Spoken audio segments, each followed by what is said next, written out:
Yo, what is up? Magandang buhay. Bali nag-off saddle muna tayo ng ilang araw kaya hindi to bike related videos ha. Well, gusto ko lang naman i-share sa inyo yung ilang bagay na pinagkaabalahan ko netong mga nakaraang linggo. Pasensya na nga pala kayo sa boses natin ha. Medyo tinamaan kasi tayo sa ilang araw nating training. Bali ito kasi yung dahilan kung bakit hindi muna ako nagbisikleta. Nilalaan ko kasi ang lakas ko para dito sa training namin na basic water safety and rescue. Hindi kasi biro para sa akin ang bagay na to. Makailang beses ko na rin itong gawin kaya alam ko ang hirap at sakripisyo na ilalaan ko rito. Kaya sa halip na magbisikleta papunta rito at pauwi, ilalaan ko na lang ang buong lakas ko rito. Kaya shoutout nga pala kay Boss Elmer na nagsilbing body ko at syempre service na rin. Maraming salamat pre. So umpisa na nga natin to. Bali nag-umpisa itong training namin noong October 21, 2024. Bali nung time na yon pumasok na yata yung bagyong Christine dito sa atin. At meron kaming 6 na araw na bubunuin para sa training na to. Yung 4 na araw ay dito sa pool at yung 2 araw naman na natitira ay doon sa dagat sa may Anilaw, Batangas. Umulang bumagyo ay nagpatuloy ang aming training at ang tanging makakapigil lang sa amin ay ang kulog at kidlat. Dito nga ay puspusan na ang pagtuturo't pagsasanay sa amin ng ilan sa mga instructor ng Philippine Red Cross Rizal Chapter. Grabe ang paghanga ko sa mga tao na to dahil bukod sa kanilang personal na trabaho ay volunteer sila rito sa Red Cross. Personal ko nga palang tinanong ang ilan sa kanila kung bakit nila ginagawa yon at ang sagot lang nila ay gusto nilang makapagbahagi ng kaalaman at the same time ay madagdagan rin ang kanilang nalalaman. At ginagawa nila ito ng walang anumang kapalit. Kaya naman, big shoutout sa lahat ng volunteer ng Philippine Red Cross. Especially sa mga instructor namin na talaga namang nagsanay sa amin.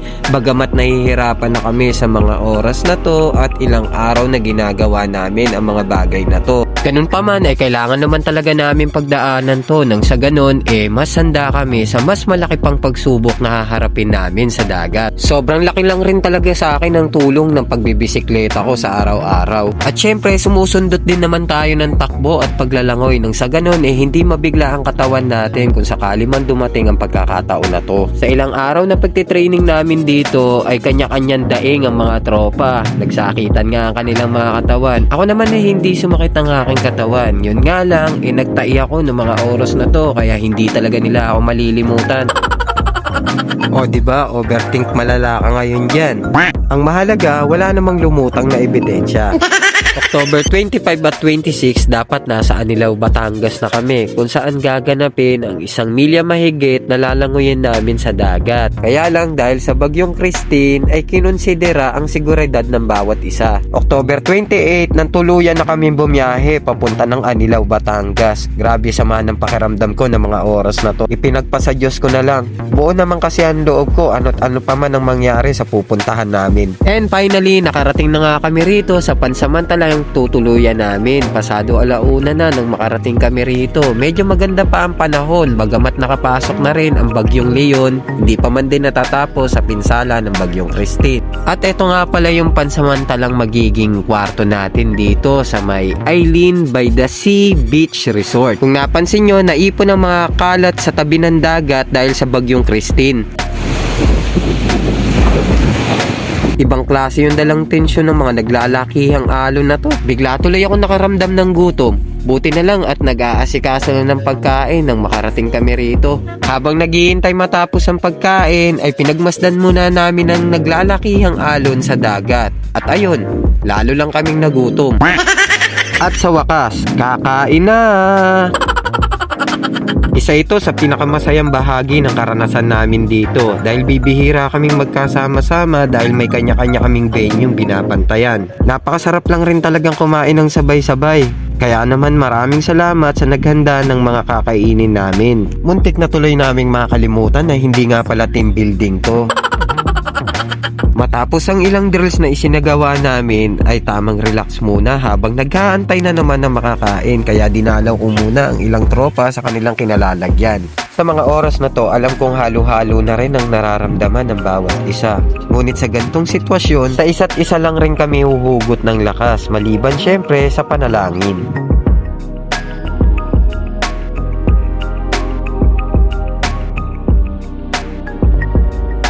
At handa na nga ang pagkain. Maya't maya na lang kain no.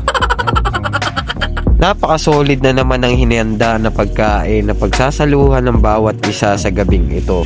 Nung gabi na to habang nakapila kami sa pagkain, lintik yung hampas ng hangin, napakalakas talaga. Umaasa na lang tuloy kami na magbago to kinabukasan.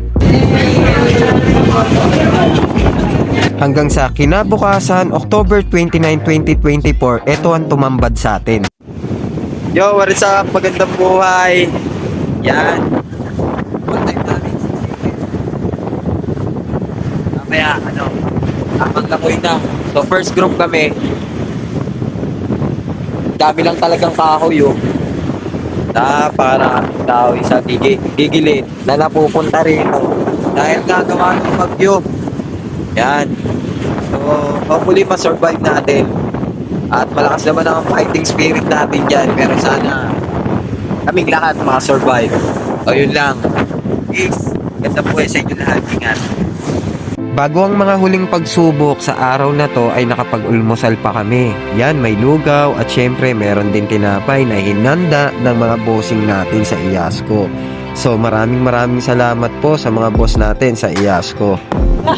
Morning Ma'am Joy. Morning Ma'am Tere. Good morning. Good morning. Si Ma'am Joy ang punong kabala rin sa namin.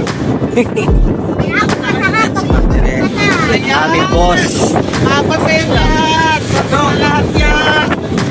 Tinapay, pampalakas ng umaga. Alright. Matapos ang nakakabang pag-aantay, sa wakas ay matatapos na. Pero hindi ito naging madali para sa amin. Aminado at may idea ako na mas magaan lumangoy dito sa dagat kumpara sa swimming pool. Alam ko ang diferensya dahil sa dagat nakatirik ang bahay namin sa probinsya. Sinabayan pa ng malakas na alon at hangin. Sa pagkakataon na to, alam kong hindi kami pare-parehas ng lakas ng loob na bitbit. Sadyang nakakapanik sa dagat lalo na't sinabayan pa ng habagat na ayon sa mga lokal dito ay sadyang napakadelikado. Nakarating ka na ron? No. Eh, hindi na.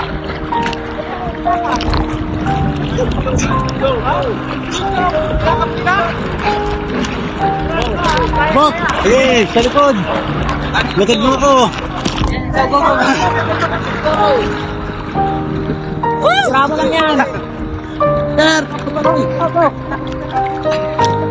Pagkano mo lang. Pagkano mo lang. Relax! Kailangan mo niliwan. Pagkano nila. Kaya ako. Shoutout nga pala kay Buddy Bong. Ayan, lifeguard ng Savoy Hotel Manila. Ganun pa man, dito na pumapasok ang pagkakaisa. Walang malakas, walang mahina. Ang tagumpay ng lahat ay ang kaligtasan ng bawat isa. Sa totoo lang, naluluha na lang ako sa sobrang saya na na-experience ko to at na-witness ko ang paghihirap namin ng mga kasama ko dito. Ganun talaga Kailangan lang talaga naming ipagkatiwala to sa Diyos na kahit ano pa man ay kakayanin namin lahat. Tiwala lang rin talaga sa isa't isa na walang iwanan. Hanggang sa, eto na nga, sa wakas, nakabalik kaming lahat ng kompleto at ligtas. Maraming salamat sa Diyos.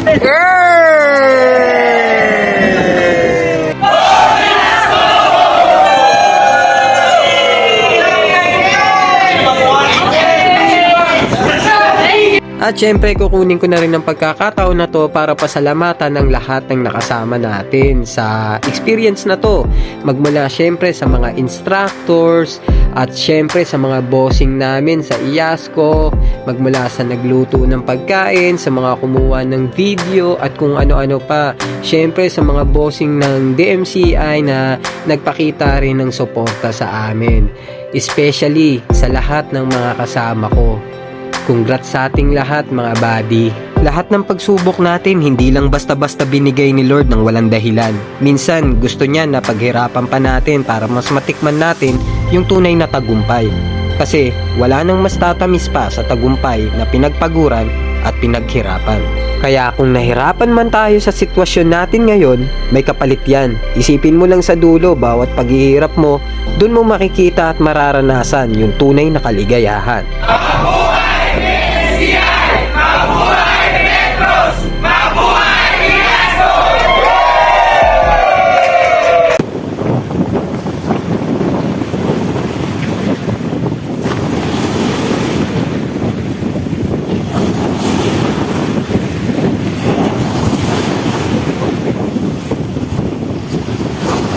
Congrats, sir. Sir, thank you. Sorry.